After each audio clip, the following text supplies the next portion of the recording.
this passage from the article. The biblically approved methods of execution include burning, at the stake for example, stoning, hanging, and the sword. Gary North, the self-described economist of Reconstructionism, prefers stoning because, among other things, stones are cheap, plentiful, and convenient. Punishment for non-capital crimes generally involve whipping, restitution in the form of indentured servitude, so they want slavery, or slavery. Yeah. Just in case that last one wasn't literal enough for you. Prisons would likely only be temporary holding tanks prior to the imposition of the actual sentence. Yeah. So, well, it's wow.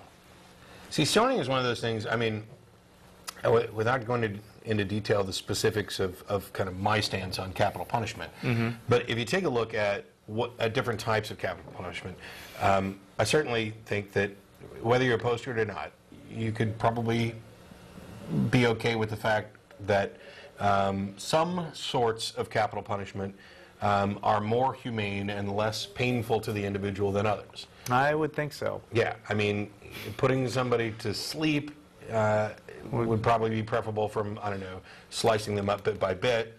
Electric shock is probably more painful than many of the other ways. Stoning, to me, unless you start off with a really big rock and just crush the head right off the bat, would seem to be one of the most strung out, painful. I mean, you hear people raising an outcry over beheadings in other countries. Yeah. That's actually kind of on the tame end of the execution scale. You know, at least if we're going to calculate how much pain an individual suffers, beheading, if it's actually done right, pretty quick and not much pain experienced, if any.